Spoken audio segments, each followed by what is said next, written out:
Shoot, I think I said all that stuff with no audio. Don't care. You missed it. You got to watch my face move.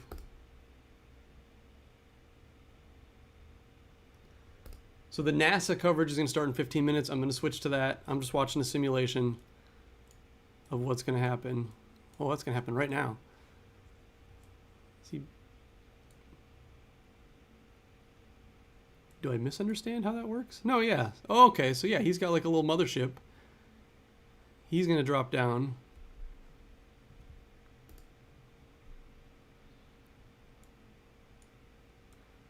Set down the Perseverance nice and softly. Earth's over there. And then that guy's just going to fritter on away. And then I guess we don't know for 7 minutes what happens and we get real scared.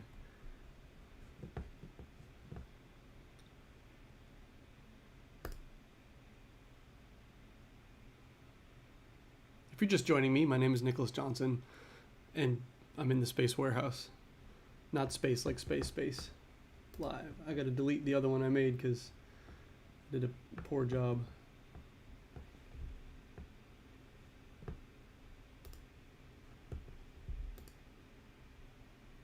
Delete forever.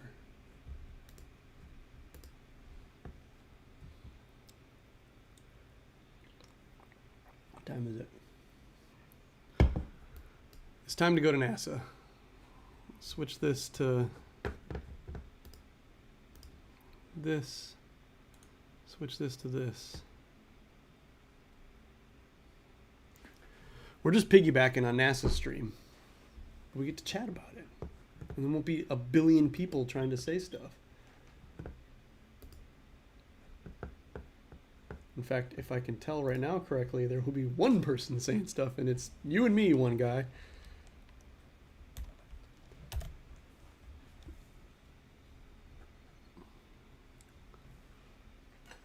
I've got myself a plate of cheese and crackers that I just made and a little fruit cup, so I'm in it for the long haul. I don't actually know how long of a haul it is. I don't actually know when the thing touches down.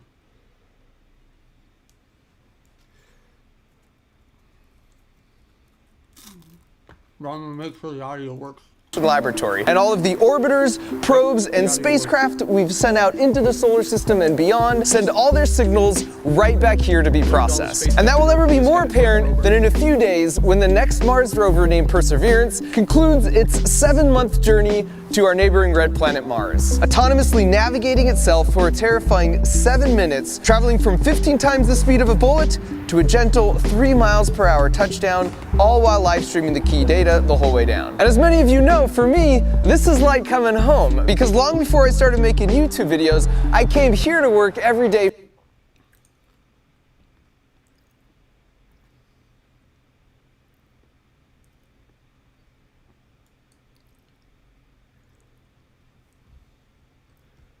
All right, NASA, it was riveting stuff. Sorry, I'm not here to be mean to anybody. All right, looks like we're starting. I can take away this graphic. And liftoff as the countdown to Mars continues. The perseverance of humanity launching the next generation of robotic explorers to the red planet.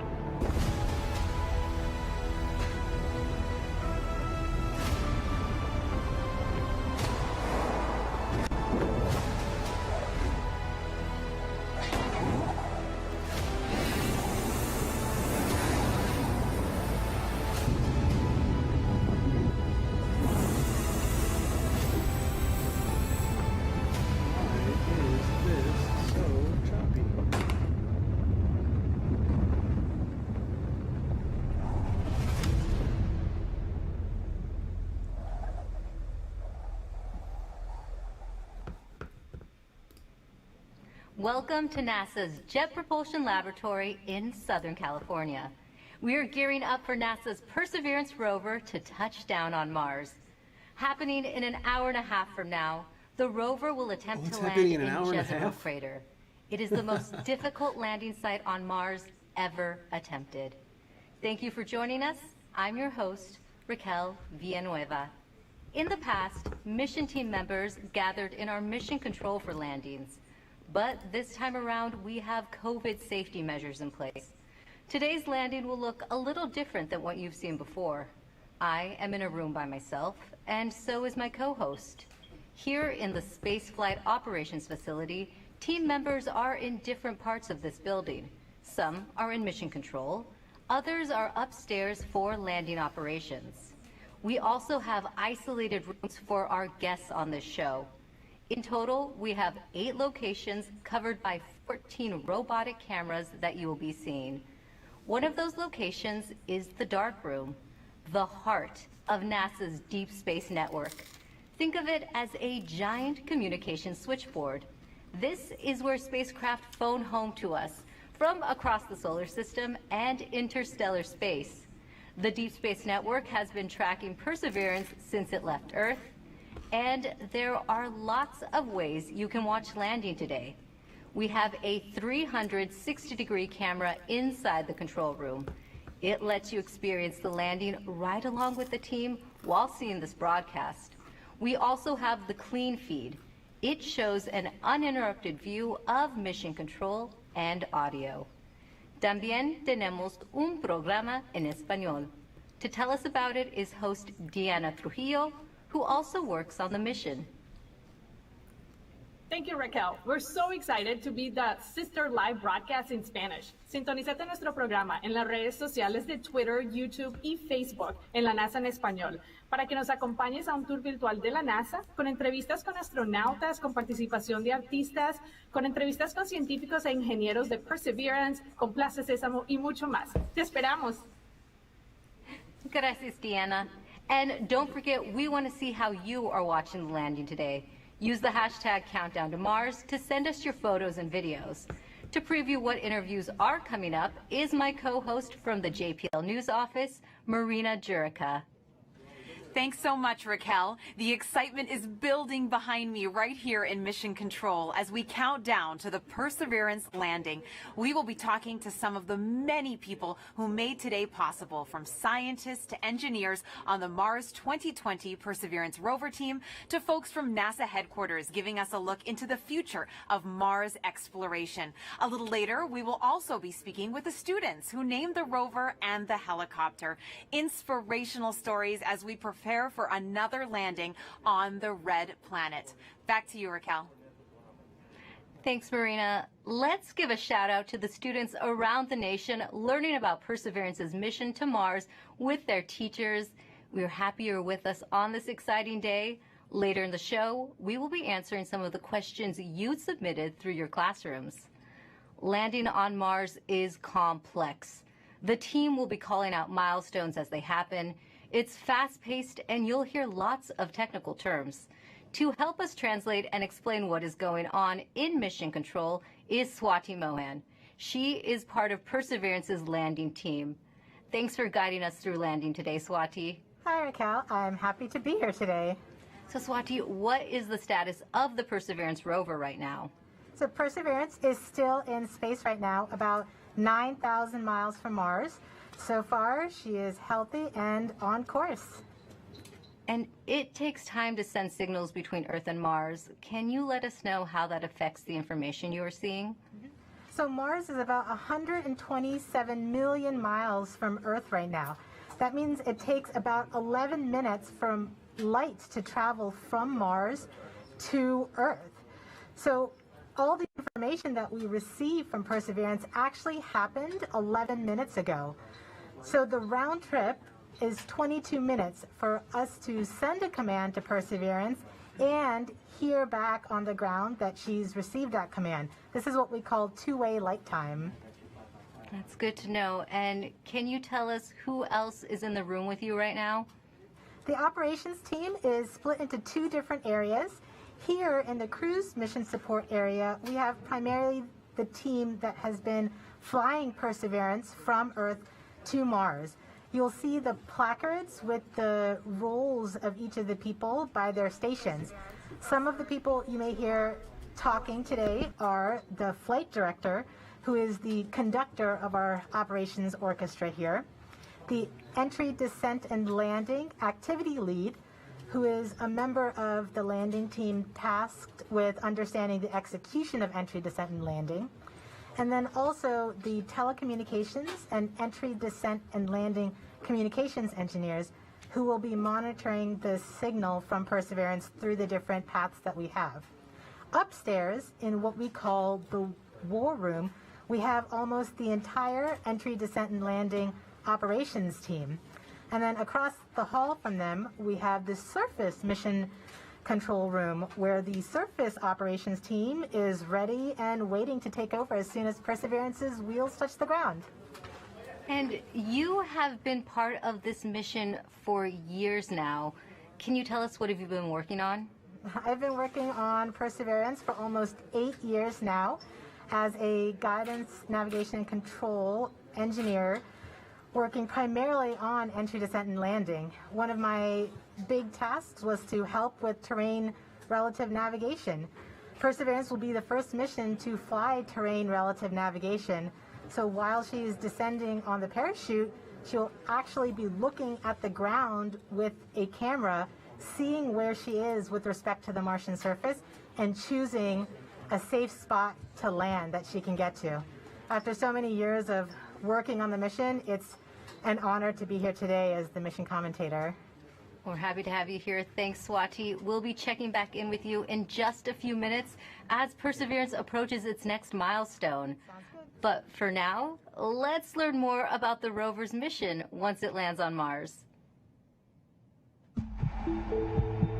You know, Mars is the closest place that we can reach with robotic exploration that we think had a really good chance of having ancient life. The Perseverance rover will land at a location called Jezero crater. Jezero crater is a very interesting place. It's a crater that once held a lake. There are a lot of craters on the surface of Mars that could have once hosted ancient lakes, but not every crater that we think had a lake actually preserves evidence that that lake was there.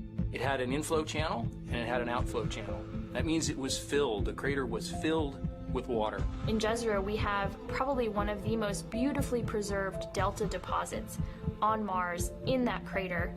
This is a wonderful place to live for microorganisms, and it is also a wonderful place for those microorganisms to be preserved so that we can find them now so many billions of years later. There is no other place on Mars that has the unique combination of a lake setting, a beautifully preserved delta, and the diverse mineralogy that we have in Jezero crater. So it's truly a special landing site. The major goal of the Perseverance mission is to investigate astrobiology on Mars, and in particular, to address the question of whether life ever existed on Mars.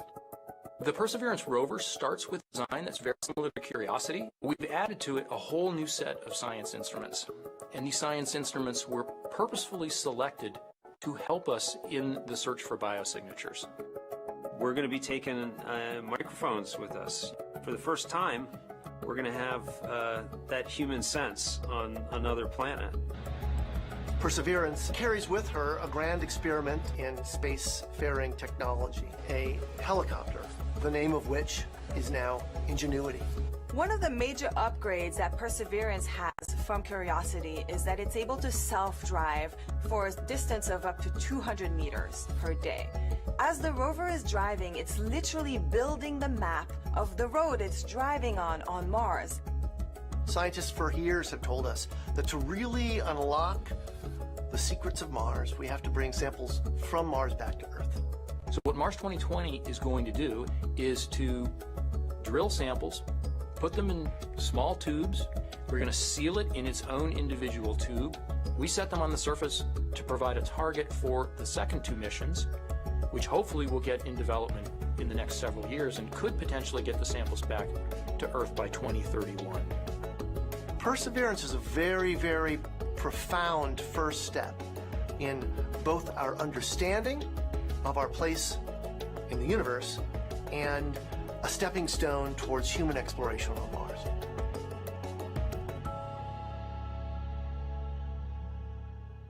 You are watching live Mars landing commentary, and Perseverance is about to reach another important milestone. Swati, can you tell us what is happening? We are at a milestone where the operations team determines whether they're ready to turn off the transmitter to Perseverance. Turning off the transmitter is like taking your hands off of the wheel. at this point forward, Perseverance would be on her own to execute entry, descent, and landing over 500,000 lines of code. Let's listen in.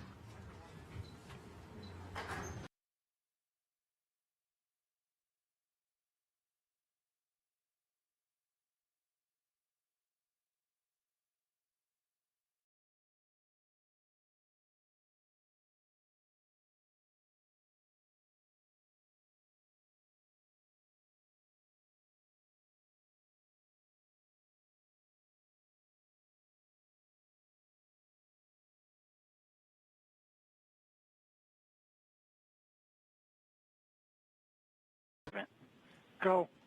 Propulsion. Go. Art lead. Go. Team chief. Go. Ace. Go. Launch cruise phase lead. Go. Deputy mission. Go. EDL phase lead. Go. Mission assurance. Mission assurance is go. Chief engineer. Chief is go. Project manager. Projects go. Mission manager. All stations are go for transmitter off. Copy flight. Go for transmitter off.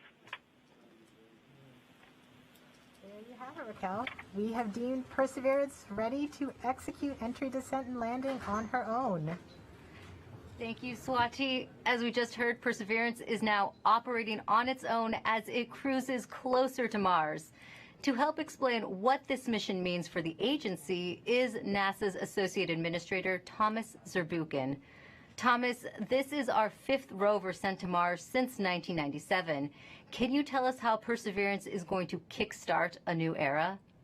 Wow, this is such an important day today, and it really is the beginning of a new era in a sense that we're going from exploration, kind of with experiments on rovers, looking around, doing analysis, to the sample return phase, in which we're not only looking around, looking at the geology, but really turning our rover into a robotic geologist and astrobiologist, collecting samples that we will bring back to Earth. And for us, of course, those are where the best laboratories are of all of humanity. Some of them still remain to be explored by some that are not yet in the science community yet.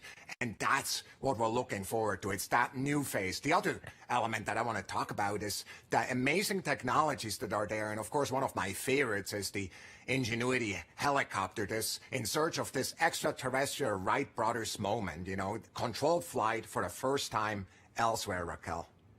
Great. And we have a student question on video for you from Macy. Hi, my name is Macy Ragsdale. My question is anything alive on Mars? Thank you. Well, Macy, I'm so glad for your question. That's a question I ask myself. Is anything alive there? And frankly, at the surface where we're going right now with Perseverance, we do not believe there's anything alive right there because of the radiation that's there. It's chilling, cold, and there's really no water there. But guess what? We think that 3 billion years ago, this looked like a stream that you may see on Earth. And frankly, a lot more similar than Earth, with water with a magnetic field, just like the Earth with an atmosphere. And the question is, at that time, 3 billion years ago, were there single-cell organisms, just of the type that developed on Earth? So is there life on Mars overall? We don't know, but where we're going right now, we're really looking for ancient life, and that's what we're so excited about. Thank you for your time today, Thomas. And thanks to everyone who has been using the hashtag Countdown to Mars. Here are some of the photos that you've sent in so far. Let's take a look. Now, please keep sharing with us how you are watching this moment today. For now, let's go back to Swati for an important update to what's going on in mission control as we get closer to another milestone.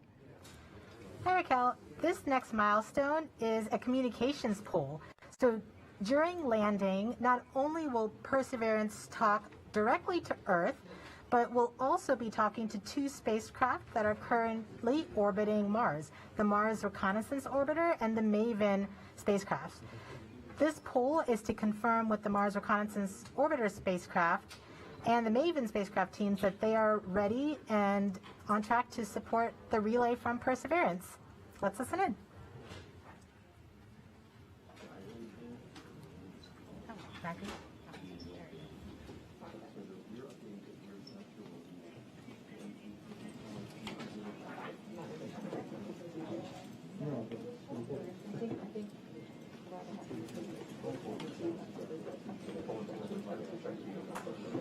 EDL comm flight.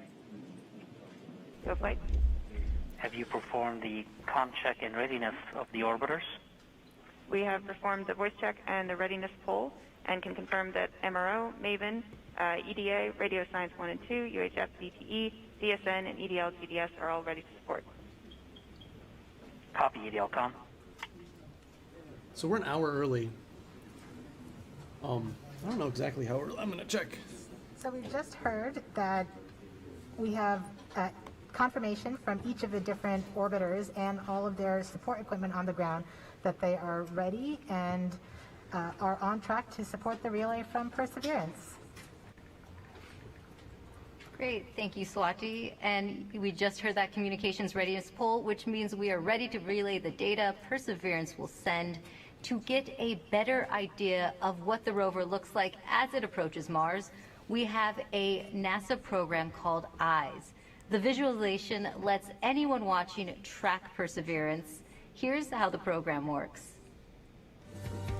Follow So Perseverance on its 3:55 journey is to the the actual surface of the touchdown red time, planet or with eyes on the proposed solar system. Touchdown time. From your desktop or mobile device, go to eyes.nasa.gov. Click on the banner, and now you're with Perseverance in real time through every step of EDL, entry, descent, and landing. This interactive experience lets you ride along from whatever perspective you choose. Click and drag, scroll in, scroll out. Check out the descriptions and explanations to increase your EDL expertise. Experience every entry, descent, and landing event precisely designed and executed to land Perseverance safely on Mars. The EYES experience is based on predictive data, but during this broadcast you'll see a different visualization called Ranger, and it's based on the real communication the team in Mission Control receives from Perseverance in near real time. This is the visualization the team will follow as data fills their screens while monitoring the health of Perseverance on its nerve-wracking course to another successful Mars landing. Enjoy the ride.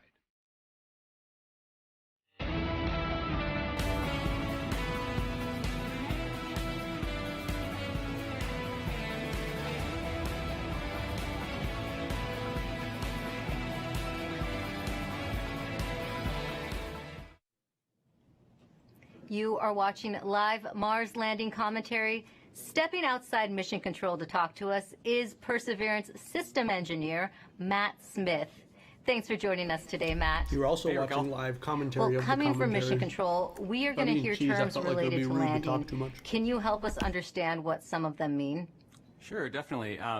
One thing you'll hear a lot about is telemetry. So telemetry is just our way of talking about data that's coming from the spacecraft and telling us important things like temperatures on the vehicle, pressure, how much fuel we have left, and other things that we need to understand for the health and safety of the vehicle. You'll also hear the word nominal, hopefully. Nominal means everything is expected, everything is okay, we're good to go. You'll hear also a lot about velocity and deceleration. So velocity is just our speed combined with the direction we're going. And deceleration is our slowing velocity. So we're coming in at over 12,000 miles per hour, and we're going to slow down to a nice, comfortable 2 miles per hour at landing, and that's our deceleration. Speaking of landing, you may hear a couple important terms at landing itself. One is RIMU stable. So the RIMU is a device on the rover that measures the rover's orientation and whether it's moving. So we want a nice, stable landing spot without any motion. You'll also hear UHF stable, hopefully. UHF stable refers to good telecommunications link with the rover and indicates that we've had a good separation between the descent stage and the rover after the sky crane maneuver. Finally, you may also hear Tango Delta nominal or touchdown nominal. that means we've touched down on the surface of Mars within the expected range of safe landing speeds.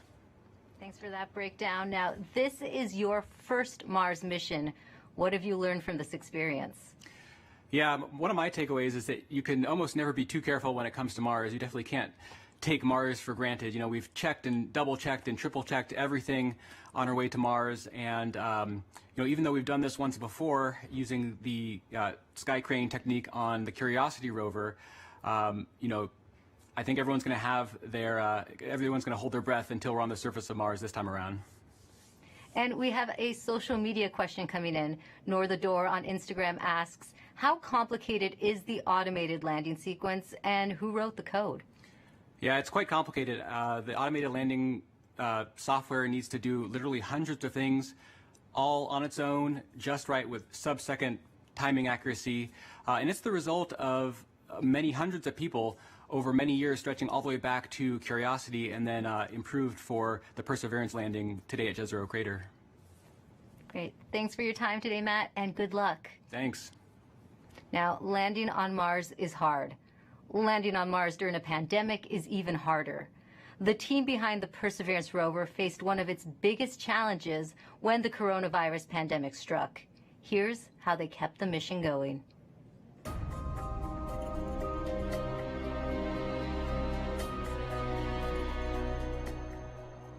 When the pandemic struck, the future was certainly unknown. It was like walking into a blind, dark alley. You didn't know what was there, what was in front of you, what you were going to have to deal with. It's something that nobody expected. It's something that nobody could plan for. So we all were asked to start working from home. Rather than your first priority being mission success and getting to the launch pad, your first priority immediately gets displaced, and it's now the safety of the people. And it took a lot of work to put stuff together in order to keep momentum going, to keep people working safely, keep them healthy, and to keep the project on schedule. We called the effort Mars 2020 Safe at Work, and the objective was to keep the team as safe or safer than they would be if they were not working. You know, putting a spacecraft together that's going to Mars and not making a mistake, it's hard no matter what. Trying to do it during the middle of a pandemic, it's a lot harder. And liftoff. As the countdown to Mars continues, the perseverance of humanity launching the next generation of robotic explorers to the Red Planet. Certainly never done something like this before. Try to lead a team that's flying a spacecraft on the way to Mars while getting ready for landing, while doing it all from home. There's no doubt that working in isolation, not virtual isolation, but in physical isolation from everyone else, is a challenge. We had to rethink and redesign what it meant to operate a spacecraft in flight when we couldn't all be in the same room in mission control, seeing the data come down from Perseverance. It was a major change going to that, you know, looking at everyone on a screen instead of in person. Because of the pandemic, you can't you know, just pop over your cubicle wall and talk to the person next to you. It's definitely been a challenge to figure out how to communicate and get everything done remotely, but we've managed to make it work. We are explorers. Our job is to go into the unknown, and this is just another example of the unknown. We're really doing something that's transformative and trying to understand whether or not life evolved on another planet. That's the fundamental objective of this mission. We're all still connected by this incredible mission and this this wonderful team that we have the opportunity to be a part of. So that keeps at least me going. Pretty much everybody that I've talked to that's associated with the mission has said the same thing, which is you could not have come up with a better name than Perseverance. It's an amazing serendipity that we get to persevere through working on Perseverance.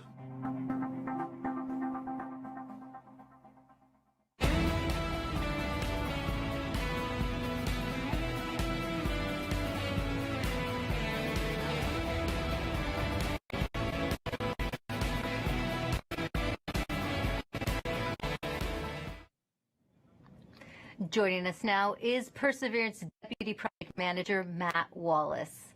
Matt, just how ambitious is this mission, and His team stayed on track with unexpected challenges like the pandemic. Well, it's a very ambitious mission. You know, we're carrying not only a host of new, extremely capable science instruments to do that science mission that we've talked about, but also a number of technology experiments to provide feed-forward information into the next set of... It's kind of surprising that NASA can't keep up with their stream with 1 million people. We look a lot like Curiosity. It's only 720p too. 50% more payload I have down to super the fast surface of internet. Mars, and so it's been a big challenge. You know, and it was particularly challenging when the pandemic struck. Came at a critical time in our processing. We were just months away from launching. We're trying to essentially get the spacecraft assembled, do the final tests. Did not have a lot of margin in our schedule, and our focus just entirely shifted from that to keeping the team safe and keeping their families safe.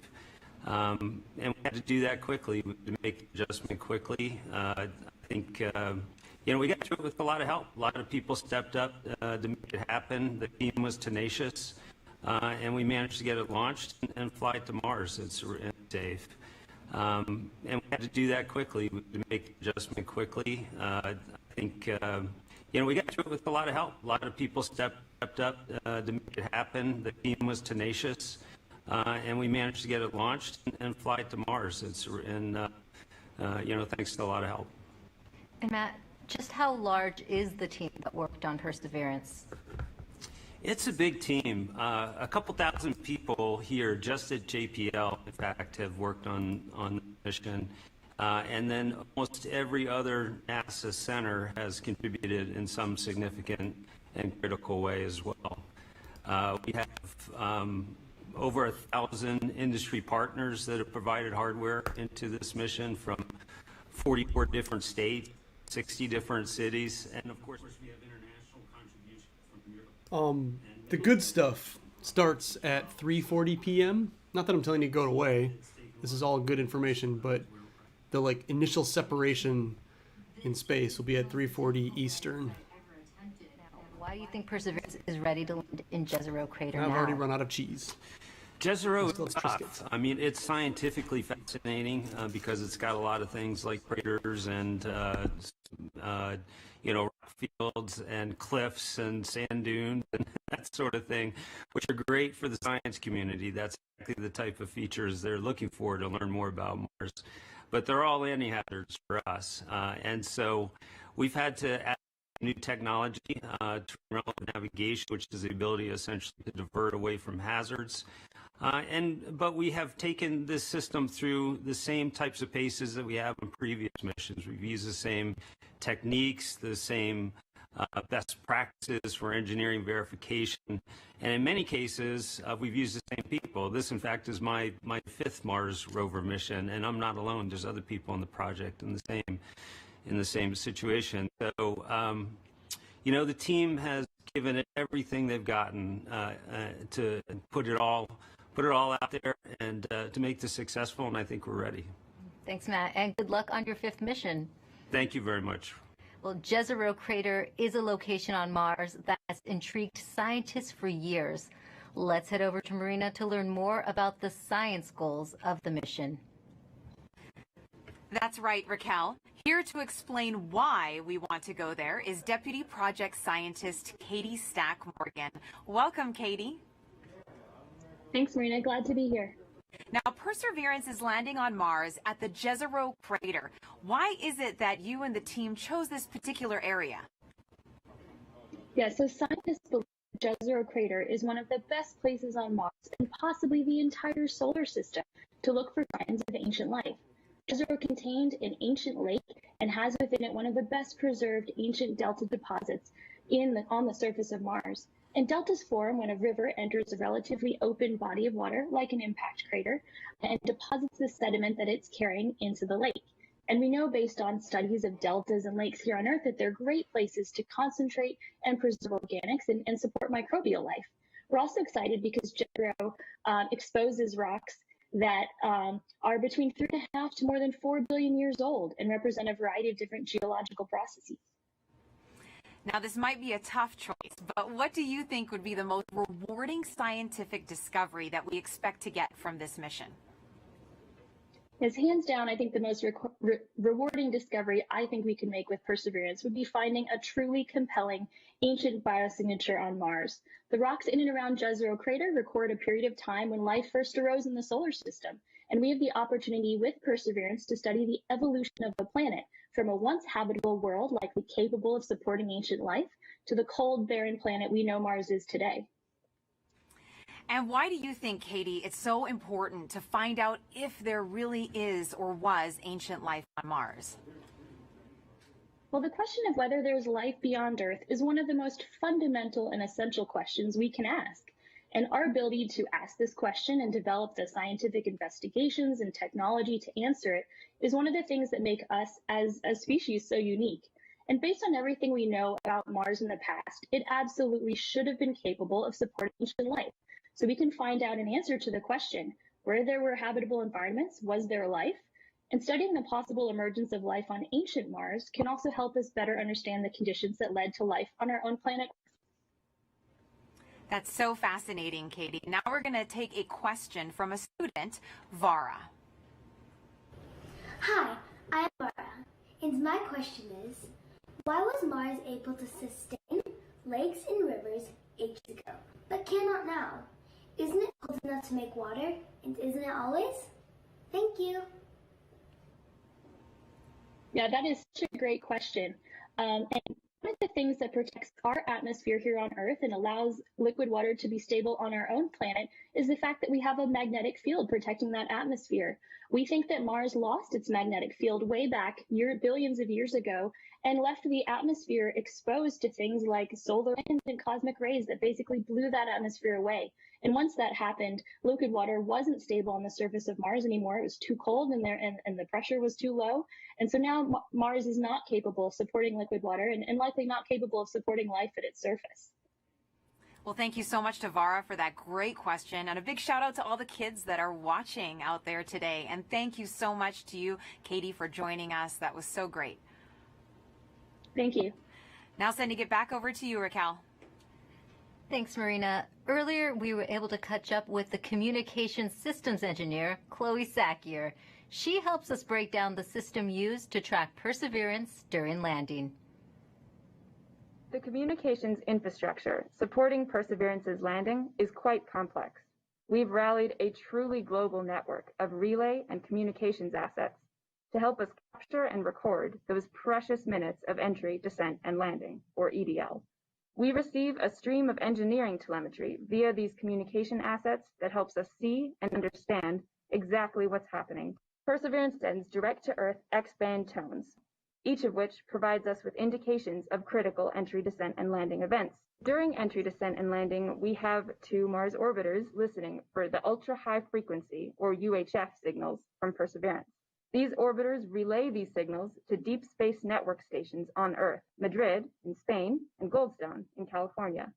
The Mars Reconnaissance Orbiter, or MRO, has reconfigured its software to perform a type of relay called bent pipe. This will provide us with near real-time telemetry during entry, descent, and landing. We have coverage from the Mars Reconnaissance Orbiter from just before entry to a few minutes after landing. The telemetry we receive will be delayed by the time it takes light to travel from Mars to us back on Earth. Additionally, the Mars Atmosphere and Volatile Evolution spacecraft, or MAVEN, is recording these UHF signals and will be relaying that recording hours after landing. MAVEN will be covering us from around the time of cruise stage separation until a few minutes after landing. We also receive what we call heartbeat tones, which are indications that the spacecraft is alive and progressing throughout entry, descent, and landing. It's important to note that while unexpected, we could lose our communication links and still land safely. Because Perseverance is doing entry, descent, and landing completely autonomously, she doesn't need our help to joystick the landing. The communication links give us added visibility. And you can see Chloe hard at work inside Mission Control right now.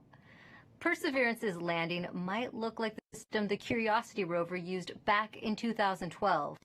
But landing on Mars is difficult. There's always a risk involved. Here's what needs to happen for Perseverance to touch down safely in Jezero crater. Nothing can be taken for granted when you get to Mars. There's a lot of things we just don't know. Space always has a way of throwing us curveballs and surprising us. I mean, until we get the data that says we're on the ground safely, I'm going to be worried that we're not going to make it. Entry, descent, and landing is often referred to as the 7 minutes of terror because it takes about 7 minutes to get from the top of the atmosphere of Mars to the ground safely. The spacecraft has to do all of this by itself. There are many things that have to go right to get Perseverance onto the ground safely. There's a lot counting on this. This is the first leg of our sample return relay race. There's a lot of work on the line. Starting about 10 minutes before atmospheric entry, we get rid of really the spacecraft part of the rover that's been supporting us. We come screaming in to the Martian atmosphere at 12 to 13,000 miles per hour. And the heat shield is what dissipates all that initial energy through friction. The vehicle will continue actually flying itself through the atmosphere. It's sort of like a transforming vehicle that went from a spacecraft and now it's kind of like an aircraft actively guiding itself. When we're going slow enough, we deploy a parachute. It's the biggest supersonic parachute we've ever sent to another planet. It's critical for slowing down the vehicle. Perseverance's entry, descent, and landing borrows heavily from that of Curiosity. But fundamentally, Perseverance is a different rover. She's bigger, she has different instruments. We've added a lot of smarts on the inside to make it more capable so that it can deal with the landing site that we've given. The science team identified Jezero crater as basically an ancient lake bed and one of the most promising places to look for evidence of ancient microbial life and to collect samples for future return to Earth. The problem is it's a much more hazardous place to land. When you look at Jezero, all you see is danger. How do we go to a site that we never thought was safe enough to go to before? So the heat shield, which has protected us all the way through entry, is no longer necessary. We need to get that off so that we can actually see the ground. And we can see the ground in a couple different ways. Perseverance will be the first mission to use terrain relative navigation.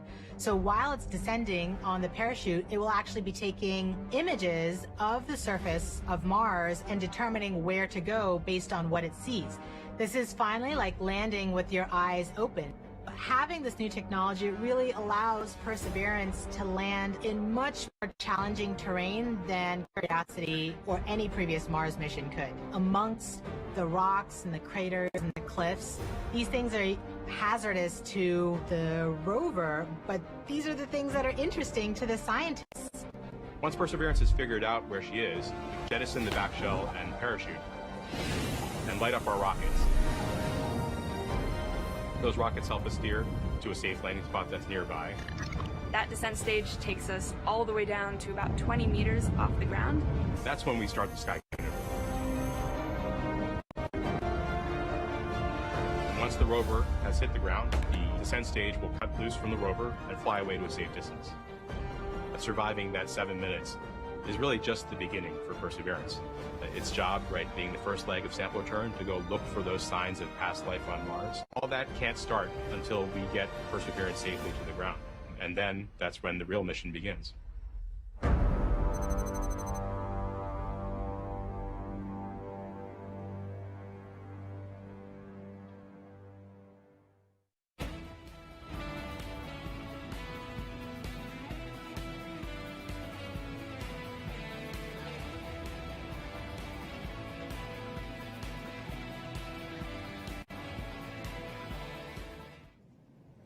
With us now is Al Chen. He is Perseverance's entry, descent, and landing lead. Al, you were part of the Curiosity rover landing. Does it get any easier the second time around? It absolutely does not, especially when considering we're trying to land the biggest, heaviest, and most complex rover we've ever built at the most dangerous landing site we've ever attempted. Jezero may look great and promising from a science perspective, but it's absolutely treacherous for landing. There's a cliff wall that's about 200 feet tall that runs right through the middle of the landing site. There are craters full of sand that even if we landed in them, we would not be able to drive out of. And there are rocks to the east and actually all over the place, rock fields. That would be a bad day for us if we were to land on them. Now, Al, what new technology makes this type of dangerous landing possible? Perseverance is carrying two new technologies that are really kind of under the hood smarts that are allowing us to land at this treacherous landing site. The first is range trigger. That's the ability, we've given Perseverance the ability to decide for herself, based on where she is, when to deploy the parachute. Previously, we used to deploy parachutes, that supersonic parachute, based just on navigated velocity. But now Perseverance has the smarts to figure out where she is and deploy that parachute at just the right place to make sure that we shrink where we could come down. That actually reduces the area, that error ellipse, where we can come down on the ground, from something that was on the order of 15 miles long by 12 miles wide for Curiosity to about 5 miles long by 4 miles wide for Perseverance. So that's quite a bit of reduction. Second, the next piece of technology that's helping us land there is terrain relative navigation. In the past, after we've popped off the heat shield, we've taken pictures of the ground as it's been coming up, but we haven't really done anything with them. This time, Perseverance is carrying a camera to take pictures, but also a kind of second brain to help it figure out what those pictures are telling it and match it up with an onboard map from a satellite. That allows it to figure out exactly where she is. Suddenly then, she can then fly to safe spots that are nearby once she really knows where she is. It allows the site to not have to be as flat and boring as a pancake as some of our past sites have been, the entire area we could come down. Now we just need little pieces of that site to be small enough and safe enough for us to land in safely and fly there after we've gotten rid of the parachute. And we also have a social media question coming in. Sansakari14 on Instagram is asking, how does the Sky Crane decide where to move itself after the payload lands? After the payload lands, after the rover touches down, the Sky Crane, the descent stage, which is that rocket-powered jetpack above it, the first job, of course, is to make sure you don't hurt the rover. So it'll turn forward or backward so that the engine plumes don't pass over the rover. So it'll come up and start to turn. And it'll go in whichever direction is closest to north. So it can either go forward, if that's the way north is, or go toward the rear of the rover, if that's where north is. And it'll fly about 1/3 of a mile or so away. Thanks for talking to us today, Al. Thank you very much. What? Now, let's head back to Mission Control for an update from Swati. I'm going to assume that this means they crash it. Hi, Raquel. So remember that command that we sent at around 11:35 to turn the transmitter off? We are just about to get confirmation that Perseverance has received the command. The command took 11 minutes to go to Perseverance, and then the reply took 11 minutes to get back from Perseverance to the ground. So we should hear any second now that we have officially turned off the transmitter. And after that, we will be about 4 minutes from the start of entry, descent, and landing mode. At this point, we will transition from the cruise approach mode to entry, descent, and landing. And that means our travel from Earth to Mars is done, and now we just need to get to the surface. So far, things are looking good. We're still like a half an hour away from the good stuff, the fun stuff. Oh, this is CAD 3, ready to show estimated mid distance for OD 152. Copy, EDL phase, we'll come back.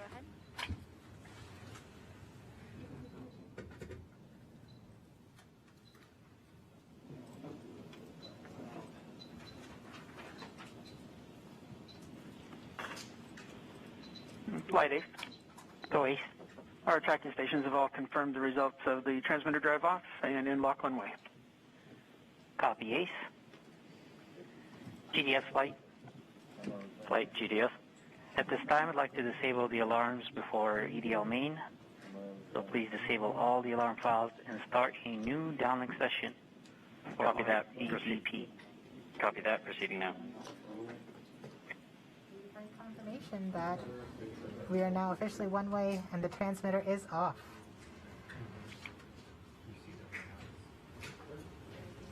Rover mission has helped shape the other, starting with the landing of the Pathfinder more than 20 years ago, leading up to where we are today with Perseverance. Perseverance Deputy Project Manager Jennifer Trosper has worked on every Mars rover mission, and she joins us now. Jennifer, how does Perseverance fit into the history of exploring Mars? Thanks, Raquel. It's great to be here. Well, Perseverance is NASA's 5th rover on Mars, and I've had the privilege of working on every one of them. And the very first rover was the Sojourner rover we sent in 1997, and it was the size of a microwave oven. And even at that small size, Sojourner was able to transform the way that we explore Mars, from stationary landers to small roving robots that go from place to place, just like a geologist would on Earth. So once we had that roving capability, then we sent our twin rovers Spirit and Opportunity. Spirit and Opportunity were tasked with finding evidence of ancient water on Mars. Now they did. They're great explorers, and both of them found ample evidence that water had once existed on the surface of Mars. But we had a question. Another question then was Mars ever habitable if water had been there? And that's when we sent Curiosity. Now Curiosity was a major upgrade to our rover fleet. She's the size of a small car. She landed with the Sky Crane system instead of airbags. And she also carries along her own sample analytics lab, and she's still operating today. And during her exploration, she has found evidence of a habitable environment in an ancient lake bed on Mars. So now we're sending Perseverance. Perseverance is tasked with answering the question and looking for evidence of ancient microbial life on Mars. And in order to do this, she has to be the smartest and most capable rover we've ever sent. Speaking of Perseverance, can you tell us more about how Perseverance is smarter than its predecessors? Yes, we've made a lot of upgrades to help her along with the surface mission. One of them is for her autonomous traverse capability. When I say autonomous traverse, I mean we tell her where we want her to end up, and she has to figure out the safe and best way to get there. In order to do that, she uses her cameras, algorithms, a computer. So we've given her another computer, we've upgraded the cameras, and we've upgraded the algorithms. Now she drives 3 times as fast as Curiosity could drive in this autonomous traverse mode. In fact, her average daily distance for driving, about 200 meters, is close to the maximum distance any rover has ever driven in a day on Mars. So she's fast. Another thing that we've done, which is the most significant upgrade that we've made, is the sample caching system itself. Curiosity has a robotic arm, like Perseverance has a robotic arm, but on the end of Perseverance's robotic arm is a coring drill that will go and take rock cores, transfer them into sample tubes and into the rover, where another robotic arm will take those tubes, will seal them and store them, and eventually drop them on the surface of Mars for future return to Earth. Great, and we also have a social media question about Perseverance. Erica AS on Instagram wants to know what the wheels of the rover are made out of. Great question. Well, you may think we make them out of some material you've never heard of. It turns out they're made of aluminum. Now, Perseverance's wheels are a little thicker than Curiosity's, but they're actually both made out of aluminum. And one more question for you. Can you tell us more about the importance of where you are right now in the building? Yes, I am above, on the 2nd floor, above the cruise mission support area that you've been watching. And this is the surface mission support area. So as soon as Perseverance lands, all commands, this room will take over. It will become headquarters for operating Perseverance on Mars. Thanks for taking the time to talk to us today, Jennifer. Thank you. Now, we now know Perseverance's place in history. Let's take an up-close look at the rover with Mars 2020 System Testbed Engineer Elio Morillo. Thank you, Raquel. I'm standing in front of the Mars 2020 Perseverance scaled model. As you can tell, this vehicle is about the size of a Mini Cooper.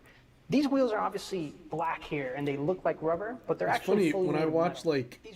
Meet Kevin do his live streams, he can just talk continuously, no matter what's happening. It's like political stuff, but he has commentary every moment, and I have nothing to say really. Like, I'm enjoying watching this. This is interesting information, but like, this entire system is arguably the most complex robotic system we've ever sent outside of Earth. Eat my fruit cup.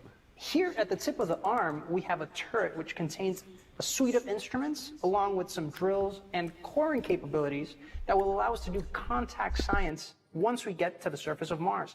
Not only that, this robotic system is equipped to collect samples about the size of a piece of chalk that then eventually will be stored inside of the vehicle and dropped off in a later location so that an eventual mission can go and return these samples to Earth, something we've never done in the past. Here in the front, we have the remote sensing mast. Something of note is that this mechanism is going to be stowed upon the touchdown on the surface of Mars. And one of the first critical activities we do is deploy this mechanism. This mechanism includes several cameras that are going to give us some of the most breathtaking images we've ever taken on Mars. Along with that, we have some lasers as well as a spectrometer. They're going to allow us to do some remote science. Here you see some of these extrusions that are part of a larger weather suite of instruments that will allow us to characterize the local climate around Perseverance. So that's a quick tour of the rover, but I got to get back to work. So back to you.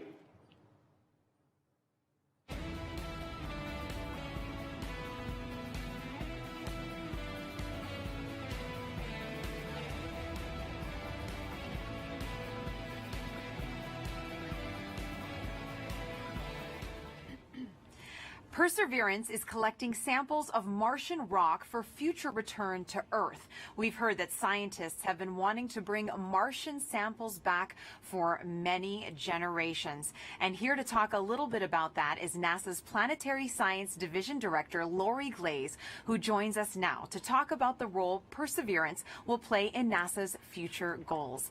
Welcome, Lori. Hi. Now, as you just heard,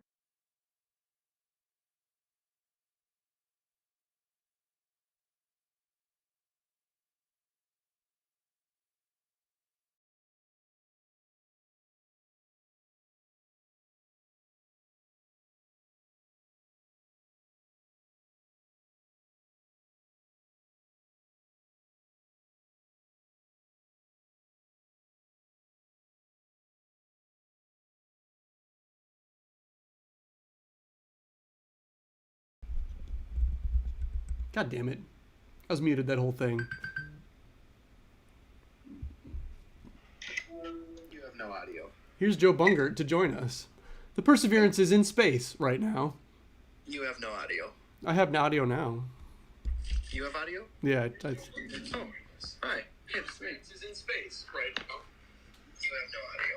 I have no audio now. All right, I'm on a loop. The Perseverance is in space. It's really close to Mars right now, and actually it's supposed to like separate from its little spaceship, whatever you call that, at 3:40, which is 31 minutes from right now. So all the good stuff, this will get really exciting to watch in 31 minutes.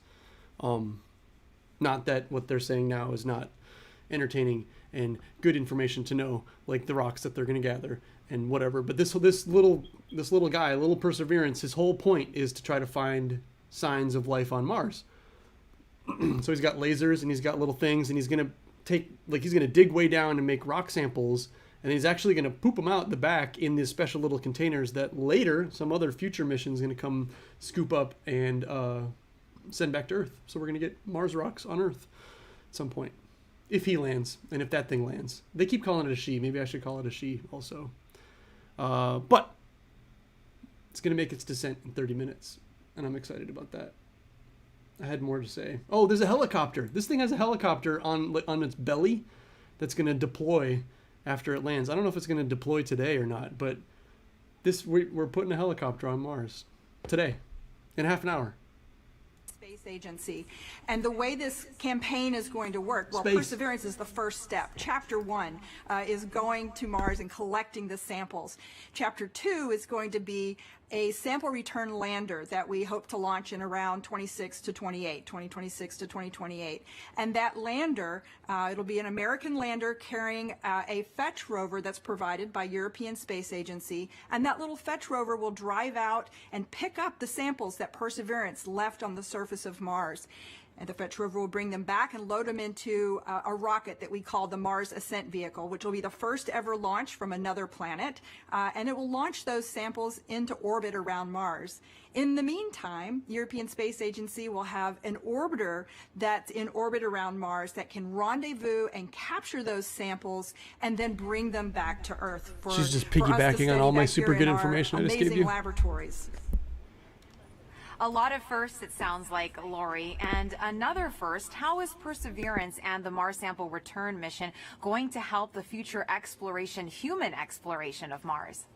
I'm so glad you asked that. I think we're going to get a lot of great information from Mars sample return with, again, being able to land the heaviest payload we've ever landed on Mars will be that sample return lander. That's critical to us learning how to land humans on Mars. And then we are definitely going to want to be able to launch the humans back off of Mars. So that Mars ascent vehicle is going to be critical, that first step of the first launch from another planet.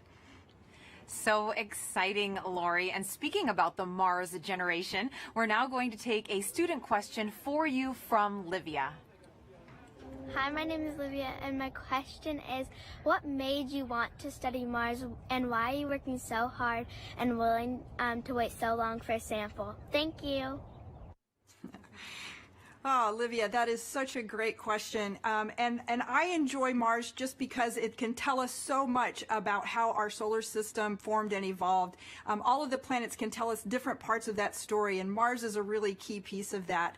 And one of the main reasons we're willing to wait so long to get the sample back is that we've got great new scientists that are all about your age, and in about 10 or 15 or 20 years, you'll be the generation that's going to actually get to work with these samples. When they come back, you'll be the scientists and engineers that will be the next generation to change how we think about Mars and how we think about life in the solar system.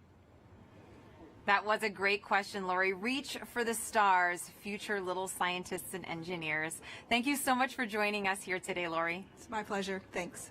Back to you, Raquel, for another mission update. Thanks, Marina. The cruise team for Perseverance controls the rover on its way to Mars. And moments ago, they handed it over to the landing team, and it looks like team leaders in mission control are about to talk to both teams.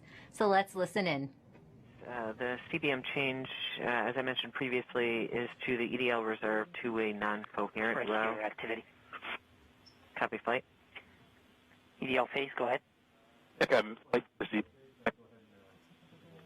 pep talk, I guess, to the team.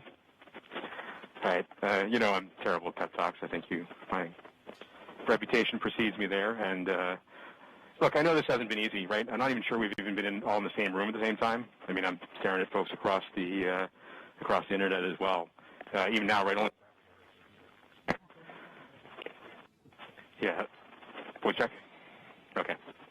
I do want to just extend my heartfelt appreciation from the EDL team to the launch cruise team.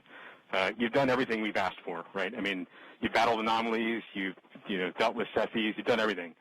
You delivered a healthy spacecraft to the place that we want to go, and she's right on target, right? You did the last maneuver literally 2 months ago, right? This is pretty incredible, in my opinion. And she's armed with the right information to help us land. Doing the parameter update last night, we're ready to roll. You've done everything right. And you've put up with us too, right? You've put up with our eccentricities and the things we like to do in EDL land. So I very much appreciate that. So you all should sleep in on Friday, since you guys have earned it. Thanks for literally and figuratively putting us in the right position to succeed. And let's land on Mars together. Copy EDL phase.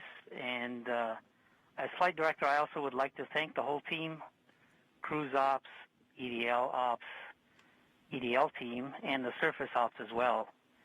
It's been an amazing journey. I think we all know that. And it's been my honor and pleasure to work with you all side by side.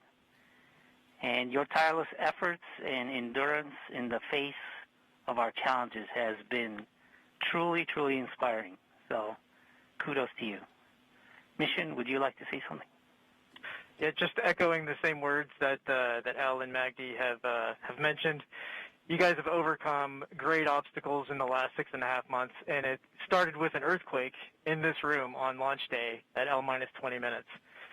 So I can't be more proud than all of the achievements that you guys have pulled off in the last 6.5 months. Whatever happens in the next hour and a half, you can be proud of the achievements that you've accomplished so far. I look forward to seeing you on the other side. And I only wish that the rest of our team could be sharing this moment with us.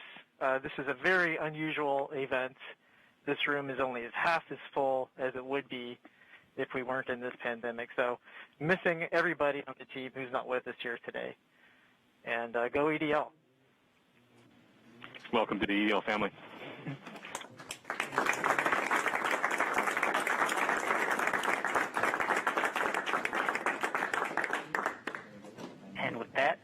Godspeed, Perseverance. All right, activity. Go ahead and continue the report. Sure thing, Flight. We've since completed the EDL start anchor. As I was mentioning, we changed our CBM row to EDL reserve two-way non-coherent. That row reinforces our CBM windows disabled, keeps our packetization on, it turns off our ranging and switches to the auxiliary oscillator. We have also started our real-time data product and reinforced Medley on. At this time, Now, we just heard Perseverance team leaders thank the cruise team for their work in guiding the rover to Mars. Now, did you know the rover name and Mars helicopter name came from students? Well, a couple weeks ago, Marina was able to catch up with them. Thanks, Raquel. Earlier this year, NASA and our partners held a nationwide essay contest to name our Mars rover. Alex Mather, a 7th grader from Springfield, Virginia, submitted the winning essay that was selected by NASA from a field of more than 28,000 entries from K through 12 students in every state in the U.S. Vanessa Rupani's essay for Ingenuity was so compelling, NASA thought it would be a perfect name for the history-making helicopter, a technology demonstration carried aboard the Perseverance rover. Alex and Vanessa join us now. Welcome, you guys. Hello, space nerds. Hi. Now, you got to go to Florida and watch the launch live back in July. Alex, what were you feeling as you saw that rocket launch into the sky? I read a log of books written by astronauts, and every single one of them always talks about the raw power behind a space launch. And I definitely feel like watching the launch invoked that sense of inspiration mixed with anticipation, along with that rumbling in my chest. That's very inspirational, and I'm sure that you have had many conversations with your classmates since this all began. Now, what kind of questions have they asked you? I got some people asking me about what this helicopter is, what this rover is, what are they actually going to do. So I love that this whole experience sparked a greater interest in the mission in my community. Why do you think it's so important for kids to be inspired by space exploration? Because space is the future, and kids are the future. Learning about space and watching the story of humanity spread to the stars happen is watching the future happen and seeing history unfold. The best way to keep our home safe and protect our planet is to learn from the worlds around it. So I think it's really important for the next generation of scientists to be engaged in that type of exploration to make our home the best place it can be. Now, speaking of the future, what has your life been like since naming the rover and helicopter? Has it sparked any future aspirations for the two of you? Oh man, I am currently applying to a science and technology school for high school. I'm hoping for a NASA internship sometime along the way, with my ultimate goal being to join the incredible team of scientists and engineers who are about to make this happen. This whole experience has definitely shown me that I want to go into the space industry. I came home from Florida, did all my college applications, and checked aerospace engineering on all the boxes. I mean, the whole time we were there, I was thinking, why would anyone want to do anything else? So true, and the best of luck to both of you. Thank you so much for joining us here today, Alex and Vanessa. Thank you for having us. Thank you so much. I had a great time. Now, your essays, as well as the top 155 finalist essays, are riding on the Perseverance rover, along with nearly 11 million of the names from all over the world that were submitted before launch. And if you miss the chance to get your name on Perseverance, then you will get another chance to reserve a spot on the next mission to Mars. So make sure that you sign up now at mars.nasa.gov for your boarding pass. As virtual celebrations are happening all over the globe, let's take a look at some of your submissions on our social channels, showing us how you're celebrating the Perseverance landing right now. And remember to hashtag Countdown to Mars and send those in. We would love to show them off. Look at these kids. They are getting so excited. Everyone's watching it. A lot of classrooms are watching it. Oh, and great, someone did a Lego version of Perseverance, which is awesome. It looks fantastic. We love getting all your pictures out there. We've gotten a lot of artwork from kids, which has been great. I know I have a 9-year-old John at home, and he loves to draw the rover. And look at that. That is awesome. That's better than anything I could bake, that's for sure. Perseverance in a cake. That looks so great. Delicious. I want to get into that. Another great send-in from David Bowie Reel. Thank you so much for your submissions. Remember, hashtag Countdown to Mars. We love to see how you're celebrating. Now, you might know our next guest from shows like Emily's Wonder Lab. Joining me now is Emily Calandrelli. Thank you so much for being here with us today. Hi, thanks so much for having me. Now, you are very passionate about getting kids interested in science and space exploration. Why do you think kids are so excited about space? Well, I know the reason I'm excited about space, and I think it's the same reason that many others are excited about space, and it's that the people in the space industry work to answer two of the biggest questions that humans have ever asked. Are we alone in the universe, and where did we all come from? And by sending a rover to Mars, we are gaining evidence for the answers to these questions, more evidence than we ever had before, and I think that's so exciting. It is, and I know you get loads of interesting questions from kids. Have you gotten any about Mars specifically? Oh my gosh, yes. Everybody loves Mars. It's in movies and books and TV shows, and everybody loves Mars. So one of the things that I get asked a lot is that, it's called the red planet. Why is it red? Well, it's red because it's literally rusty. The top layer of soil on Mars has iron oxide in it, or rust, and rust has that brownish red color. So it's red because it's rusty. And also because it's red, they ask, is it red hot? Is it really hot on Mars? And well, no, actually, it's colder than the Earth. It's farther away from the sun. So as you would imagine, it's a little bit colder than the Earth. It also has a really thin atmosphere. So the heat that it does have, it has a hard time keeping in. And so it's a little bit colder. But then I also get asked, what would I weigh on Mars? That's a really fun question. So on Mars, it's a little bit smaller than the Earth, so the gravity there is weaker. It's about 3/8 the gravity that we have here on Earth. So if you weighed 100 pounds here on Earth, you'd weigh 38 pounds on Mars, or 100 kilograms here on Earth, 38 kilograms on Mars. Those are all super fun. I think even some adults want to know the answers to those questions, Emily. Now, why do you think it's so important to educate kids about science and give them that great foundation? Well, science is the language of nature, and learning about science and learning how to think like a scientist means you are learning how to systematically seek out truth in the world. You are learning the scientific method, you're learning how to be a critical thinker, and honestly, those skills are great for whatever you end up wanting to do in life. True. If you want to be a scientist or an opera singer, that holds true. And what are you most excited about today? I mean, humans are launching a robot to Mars. That doesn't happen every day. I think in all of the hecticness that is going on today and all of the nerves, I just hope everyone can take a moment to sit back and remember that we live in a time when humans have the ability to send a robot to another planet. And that's so cool to me. It is very cool, Emily. Take a deep breath. Thanks for joining us here. Thanks for having me. Sending it back to you now, Raquel. Thanks, Marina.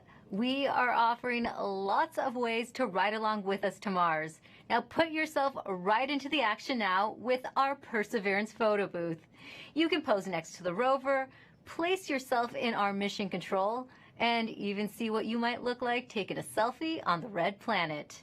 There, you'll also have a chance to sign up to send your name to Mars on NASA's next flight to the red planet. It's all available at go.nasa.gov/Mars 2020 Toolkit. And joining us now is JPL Chief Engineer and Landing Veteran Rob Manning. He will be breaking down key moments coming up, and very few people know more about landing on Mars than Rob, going back to the Pathfinder mission in 1997. Thanks for joining us today, Rob. Thank you very much, Raquel, for having me here. And what a wonderful experience. What a wonderful day for a beautiful day in California.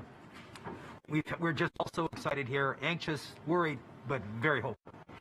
Rob, I have a question for you. There is a landing tradition at JPL that involves eating peanuts for good luck. Can you tell us how did that start? Yes, it started in the mid-1960s. What happened was we had a series of missions that had failures. The Ranger program in the early 1960s, one after another, failed. And what happened was one day a fellow by the name of Dick Wallace on Ranger number 7, on the 7th attempt, decided to bring peanuts to the ops area just before the launch. And guess what? That mission worked. Now, we're not supposed to be too superstitious. We're engineers and scientists after all. But we love tradition. And ever since then, before launch and before critical events like entry, descent, landing, we have brought out peanuts and shared them with the team. And it's been really a wonderful little experience. And so this is something we will do. We're doing right now. And it's something that we just can't help ourselves. It's just part of the experience. Oh, well, speaking of the experience, how did the Perseverance team keep the tradition alive this year? Well, this year we're passed out little packets of peanuts to the team, and they can sneak one peanut in their mouth as part of to keep the tradition alive. But you know, this is part of the COVID experience, but we can't leave this one undone. So this is what we're doing, and this is going to help us land safely. All right, thanks, Rob. I have some questions for you a little later on, but we're heading back to Swati Mohan, who is part of the landing team. She'll be calling out key milestone and events as they happen from Mission Control. So let's listen in right now. So right now we're still about 20 minutes from entry, and the EL phase is giving a last-minute confirmation of what will be happening in the upcoming changes to the vehicle, just to remind the team. This will allow us to steer our trajectory as we make our way through the atmosphere. This is one of the things that allowed MSL, the Curiosity rover, to land where it did. And we're depending on the same type of entry guidance this time around to help get us very close to our target. As we make our way through entry, finish our guided entry profile, we'll do a maneuver called heading alignment, where we point toward the target and get ready to deploy the parachute. But before we deploy the parachute, we need to get rid of a set of balance masses that have been giving us a center of gravity, or CG offset, throughout the guided entry phase. So these are called the entry balance masses. We also call this maneuver SUFR, S-U-F-R, or straighten up and fly right. So we'll go ahead and eject those masses when we get a trigger from the GNC system telling us that we're at the appropriate range to the target to do so. As soon as we deploy those, we will no longer have a CG offset, and we'll be ready to deploy the parachute 17 seconds later.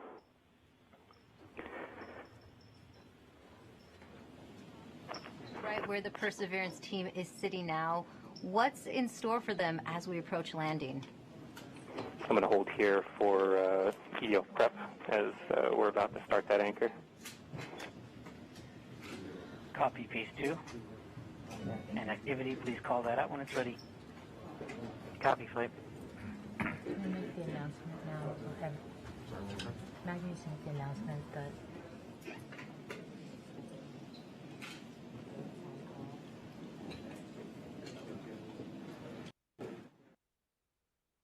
So NASA's on an 11-minute delay from reality, so they can't send real-time commands to the little spaceship to do stuff. So we're about 11 minutes away from all the cool stuff happening. So right now they're doing their last final reorient the spaceship, because it won't hear from them for 11 minutes, or we won't hear back from what it heard from them for 11 minutes. It's like 6 minutes each way, or so. And we will lose our ability to see ones and zeros. But the good thing is, once the cruise stage is gone, there's another radio that will continue transmitting a tone, so that like a flashlight, that will allow us to at least see that the vehicle is still on. And that color of that flashlight tells us a little bit what state the rover's in. But soon after that, it won't be very long before we'll be able to hear more ones and zeros coming from the spacecraft. So this is a really exciting time, and it's just important to remind people this is There's a lot that can go wrong in a day like today. There are thousands of things that have to go right. Yeah, we had success in the past landing on Mars. You'd think it gets easier, but it really doesn't. Why is it still so difficult? Well, it's because it's involved thousands and thousands of things, hundreds of thousands of lines of code. There's 79 pyrotechnic devices. Each have to work perfectly. One critical wire short or one key thing mechanism that doesn't work or breaks, and it's mission over. And so it's and it's very.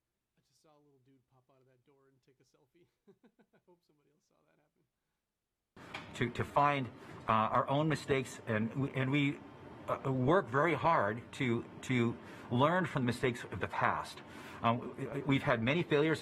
Remind people, roughly half, around half of the missions to Mars over history have failed, and so that could happen today too. Even though we've had a nice, wonderful string of successes in the United States, it's still still a bit of a gamble that we have hoped that we have erred in the side of luck, and we've stacked the deck and loaded the dice to make this thing succeed. But if we do fail, and something bad happens today, I can tell you we're going to learn it. We'll have the data that tell us what happened. We'll know why. We'll figure it out, and if we are allowed, we will pick ourselves up and get us back on the horse. And if Congress and NASA allow, we will try again. As we always do, we will learn from our mistakes. And what are the possible scenarios we could be looking at today? Well, there's things like one of the key stressful elements for all of us is parachute inflation. But just even separating from the cruise stage is a pretty major event. Lots of devices have to work properly. Certainly, the heat shield separation, getting the descent engine started. There's no less than 16 rocket motors that have to work. 8 to control during entry, another 8 to control it during landing. I said it's a lot of stuff, and it all has to work. And guess what? We haven't done this before with this vehicle ever. This is its first attempt to actually land. We can't try this on Earth. We can't do. We don't have test pilots to try it out on this planet before the big show. So this vehicle is doing it for the first time. We've done the best testing we can do in bits and pieces, but it's as best as we can do. But I think our team is up to it. This team is the best. It's a diverse, intelligent, amazing group of people. People from all over the world who worked on this, not just here in California, but all over NASA, contributors from aerospace, universities, countries around the world. It is just an incredible, remarkable engineering achievement, and I am just so proud of this team. Thanks, Rob. Now, let's listen back into Mission Control. Flight, we're about 14 minutes from entry interface. The vehicle is currently preparing the heat rejection system that has kept the thermal system cool inside the air shell for about the last 6 months. This will allow the spacecraft to more easily cut the line in upcoming cruise stage separation, which is under 4 minutes now.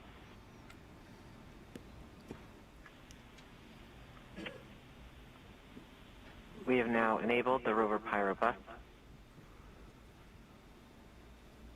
That's the pyrotechnic system that's We're going to powering off the cruise stage devices. And these are the things in the cruise stage that we no longer need. With the pyrotechnic system working, we can explode the devices. The vehicle is preparing for the upcoming cruise stage separation in about 3 minutes 15 seconds by powering off all the devices on the cruise stage in order that they can be safe once the cruise stage is jettisoned. Yeah, this is a. So they're about to pop off very reliable. From their spaceship. We are firing our first pyros to vent the HRS liquid and gas. This has been the coolant that's kept their vehicle from getting too hot on the way to Mars. But again, we won't know for 6 minutes if whatever they do works. Or is it 11 minutes? And so this is one of the first major events that take place as part of entry, descent, landing. The HRS vent anchor is complete. Yes. We will see the next anchor in approximately 3 minutes. Okay. We are currently 12.5 minutes from entry interface. We are coming upon cruise stage separation in 2 minutes and 20 seconds. What's happening now, Rob? Okay, well, we're just waiting. The rover is completely in charge. It's doing all the things we've taught it how to do. It's all built into the software. We've tested it over and over and over again. This team has spent 24 hours a day, 7 days a week, testing this thing for years. And so this is really the culmination of all that work. I need to get more snacks. This vehicle is getting ready to push that cruise stage away. Once it gets pushed away, the entry system with the rover inside, with the rover still in charge, is going to get ready to take the vehicle, turn it to the right orientation, and aim it to Mars, and prepare for entering the atmosphere.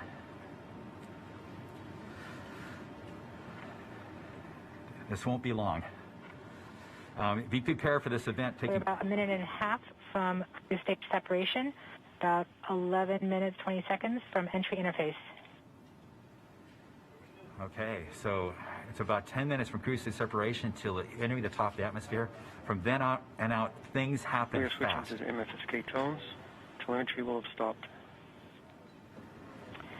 Telecom is confirming that the spacecraft has switched to broadcasting tones. These tones are received directly from Perseverance, but have very limited information content.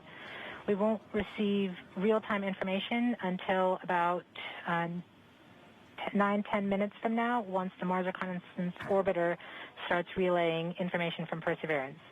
We are under a minute from cruise stage separation, about 10.5 minutes from entry interface. It's getting exciting. I have to admit, I am quite anxious, but very hopeful that this machine is going to do what we asked it to do. We are seeing the heartbeat tones. When she says entry That means interface, she's talking no more about ones the and zeros atmosphere. coming. It's just the vehicle telling us it's still alive. Well, same thing, and those tones, it's like the thing will just beep over and over, so you know that's, you don't have to like We're send a command to it to continuing listen. receive It's just tones going to from keep saying, Perseverance. I'm cool, I'm cool, I'm cool, I'm cool, Standing I'm cool, by I'm for cool. cruise stage separation.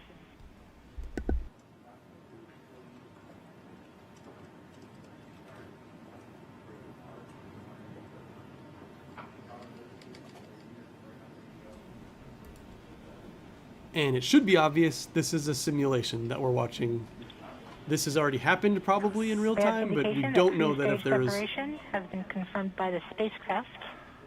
Okay, good. So then we're just on a delay. We're off on a good start.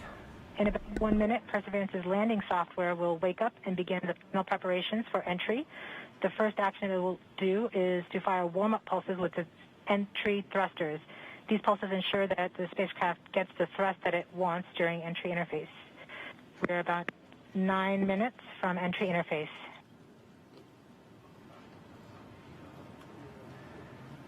Okay, so now the vehicle's on its own. It's turning itself into the direction of facing the heat shield toward Mars, and will eventually hitting the top of the atmosphere. We're not far away. This is going to go very quickly from here on out.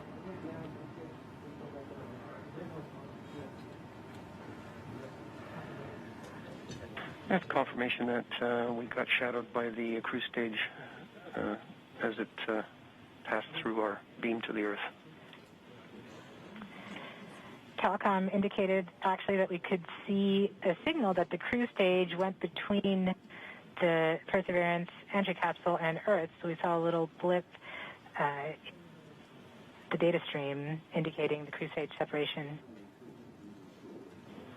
We have confirmation that the vehicle has started warming up those entry thrusters. Warm-up pulses have begun.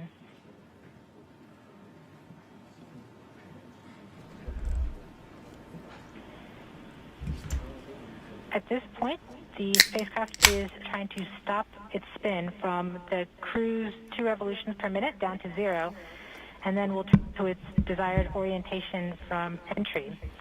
It will separate the 2 balance masses that has kept it balanced during all of cruise. This will allow the entry capsule to have lift when it enters the atmosphere.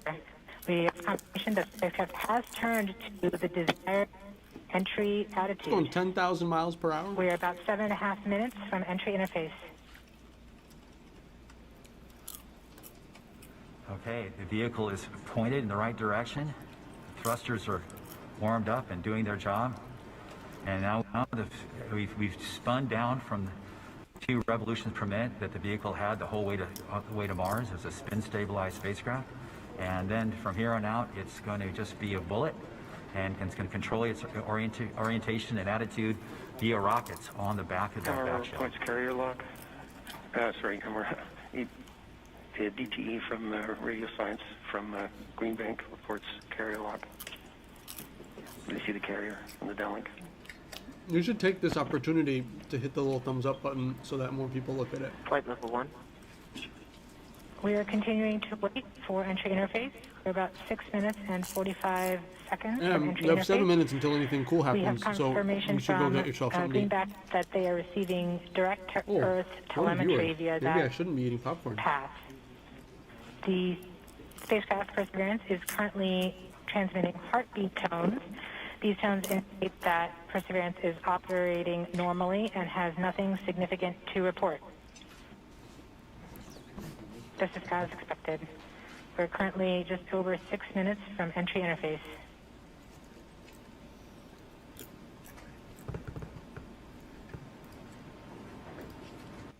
Okay, and now we wait.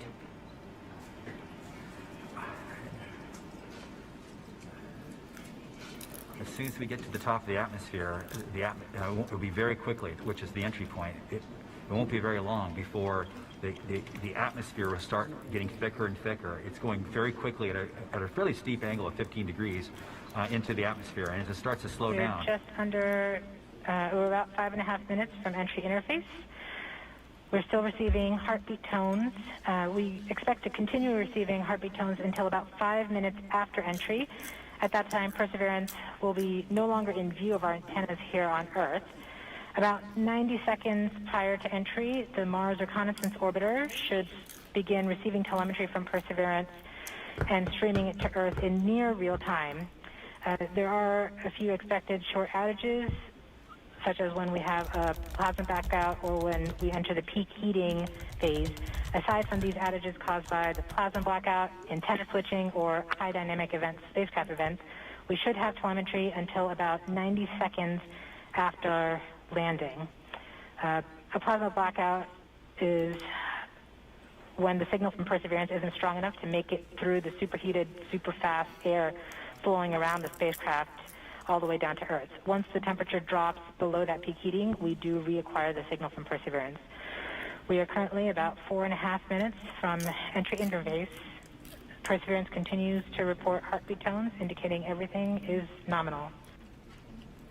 Okay. Nominal means good. What we're looking for now is Mars Reconnaissance Orbiter should be in view soon of our vehicle and be able to listen to ones and zeros coming from a separate radio that's really designed to talk between spacecraft. Camera reports the electro radio is powered on, ready to receive signals from the lander. Okay. MRO is ready and able and waiting for to hear from our rover. Mars Reconnaissance Orbiter has reported that it's ready to receive the signals from Perseverance. It should be in a few minutes here. We're just Flight level 1 from entry interface.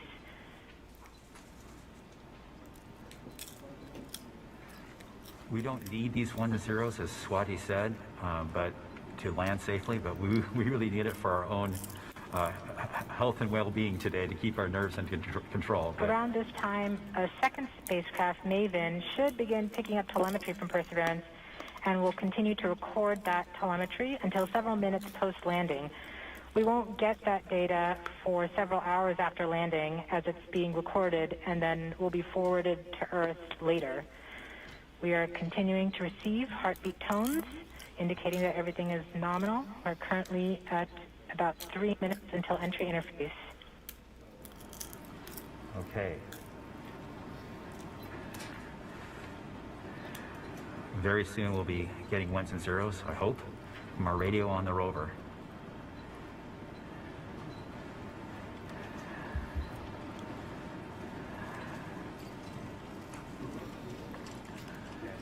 The entry interface is nothing more than just an arbitrary place in the sky that we've defined to be above the atmosphere. But from that point on, there's definitely atmosphere, and above it there isn't. We are 2 minutes from entry interface. Perseverance is to transmit heartbeat tones, indicating everything is nominal. so the tones can tell us whether something is bad or not is happening. So far the heartbeat is doing well. So the vehicle thinks it's in good shape to land, which is a great sign.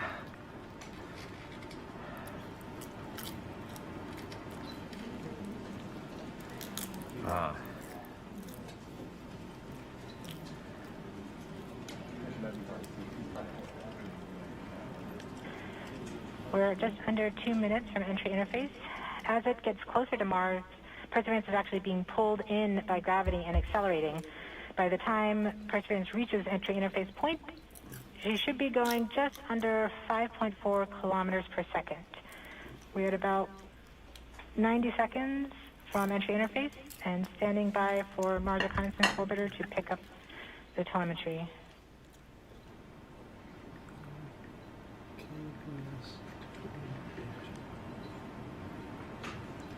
That's 11,000. 5 kilometers per second is about 11,000 miles per hour. Scientists.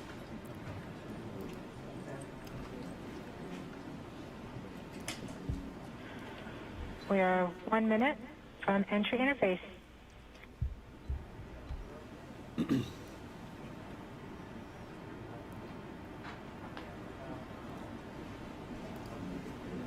All right, we're 1 minute away to see if the Mars rover will just burn up in the atmosphere. MROs are in receive mode. We have I really hope it confirmation doesn't. that the Mars Reconnaissance Orbiter is now relaying data from Perseverance. We're about 30 seconds from entry interface. Perseverance is going about 5.2 kilometers per second and is about 190 kilometers altitude above the surface of Mars. It's about 12,000 miles per hour.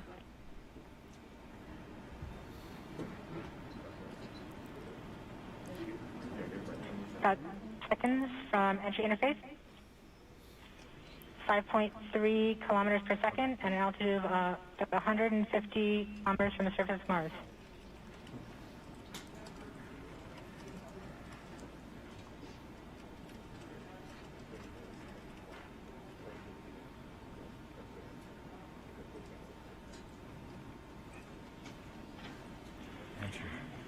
We have confirmation of entry interface.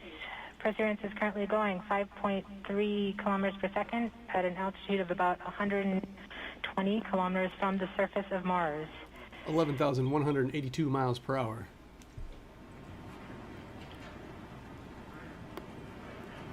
The spacecraft is now waiting until it begins feeling the atmosphere of Mars slow it down. Once there is enough atmosphere, it will start controlling its path to the landing target.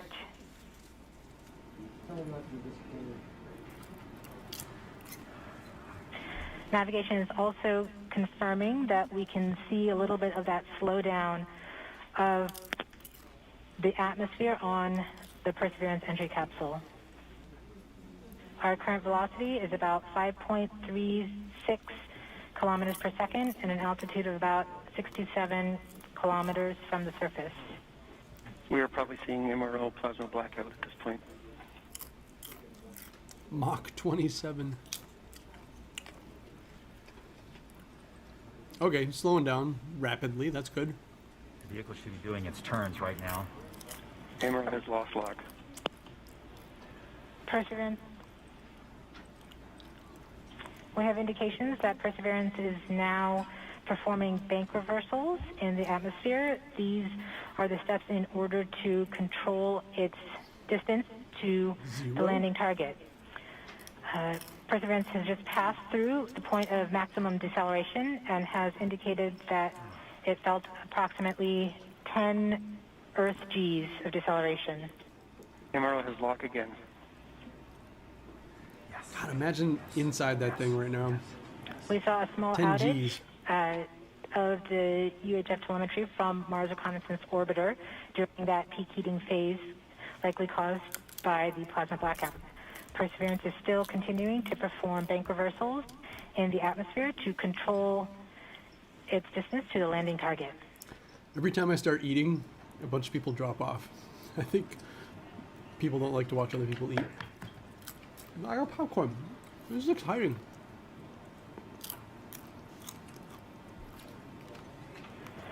Perseverance is going about 1 kilometers per second at an altitude of about 16 kilometers from the surface of Mars. We have entered heading 2,000 miles an alignment, hour? which means Perseverance is no longer trying to control the distance to Mars, to the target on Mars, but instead is flying straight to the target. 2,200 miles per hour. If I'm here for no other reason, it's to convert kilometers to miles. Parachute.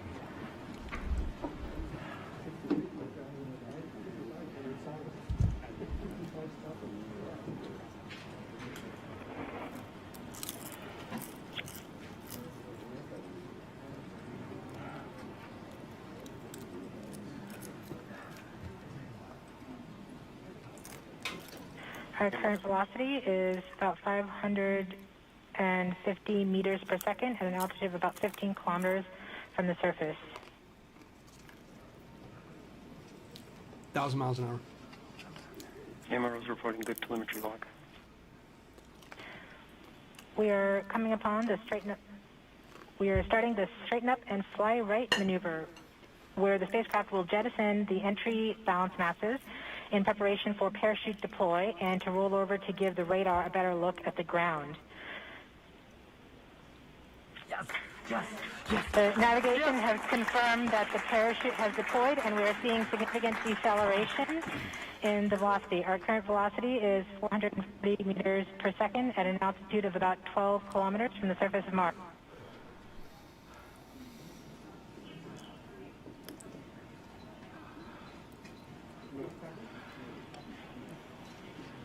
God, that's nuts that Perseverance this is is now really happening. slowed to subsonic speeds, and the heat shield has been separated. This allows both the radar and the cameras to get their first look at the surface. Current velocity is 145 meters per second at an altitude of about 9.5 kilometers above the surface.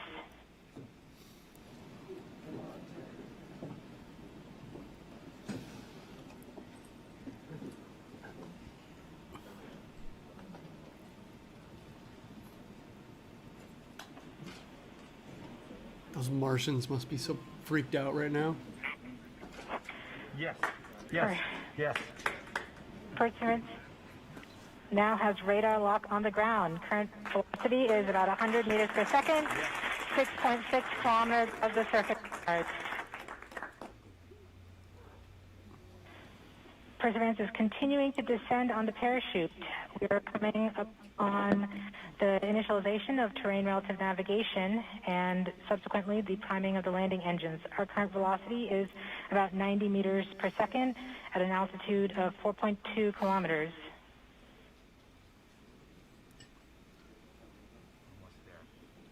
We have confirmation that the lander vision system has produced a valid solution and part of terrain relative navigation.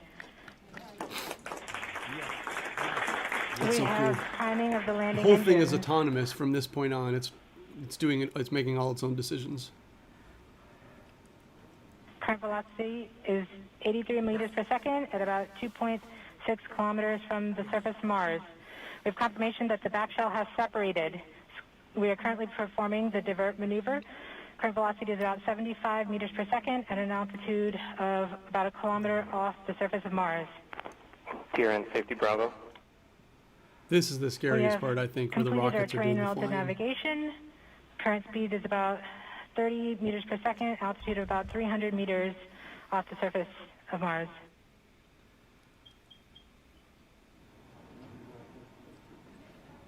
.30 meters per second is 67 miles per We hour. have started our constant velocity accordion, which means we are conducting the sky crane, about to conduct the sky crane maneuver. We've lost direct to Earth tones. As expected. As expected. Sky crane maneuver has started, Oh my God. about 20 meters off the surface. Like, whose idea was that to do that? That's nuts.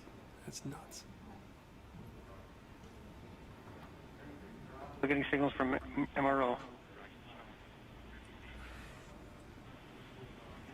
UHF is good. Touchdown confirmed. Perseverance safely on the surface of Mars, ready to begin seeking the sands of past life.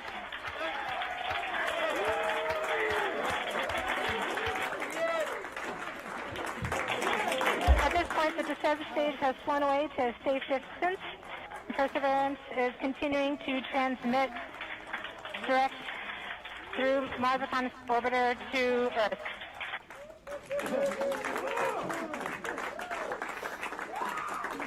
A robot on Mars. I know there's other robots on Mars, but come on. Oh my God. You can see Mars tonight. Every night, if it's not cloudy. More reports, they're still getting telemetry from the lander. All right, all stations. We got it. Touchdown confirmed. We're going to wait for the images. That guy's out of breath. Wow. This is so exciting. The team is beside themselves. It's so surreal. Stay tuned. We might get some pictures. Great. Oh, really?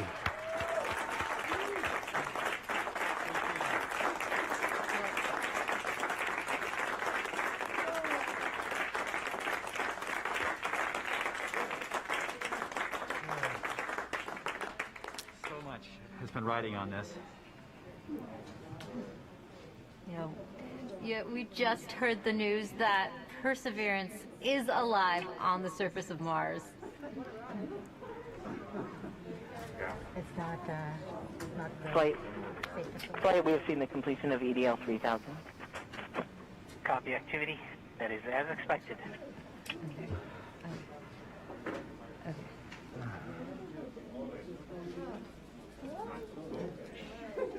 Emerald is still seeing a strong signal from the lander.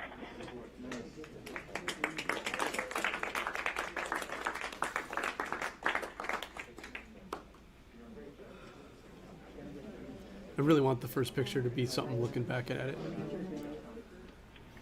We have just heard the news that Perseverance is alive on the surface of Mars. Congratulations to the mission. And looks like we have some more news in. It looks like we're getting the first image. Here, take a look at the first image. Flight, this is OL3. I have the target point on the map when you are ready. We are ready, OL3. Go for it.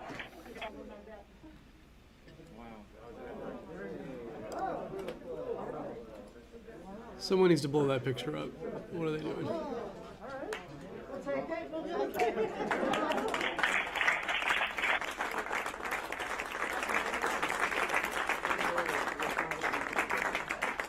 Flight, I'll be moving in, showing you the safe zone that we've landed in. There it is. The team has just put the first image from Perseverance on the surface of Mars. Now, it comes from the engineering cameras, known as the hazard camera. This camera is mainly used to help the rover drive safely around Mars, and we will get higher resolution photos later in the day. Well, thanks for joining me on my first ever. I'm gonna go bigger. Thanks for joining me on my first ever live stream from the YouTubes. We got another robot on Mars. I'm glad those guys have something to do for the next few days, and we get some pictures. They're gonna have high resolution colored pictures. They're gonna have videos. That helicopter is gonna make a video. That's cool. Anyways, my name is Nicholas Johnson. This was the Space Warehouse.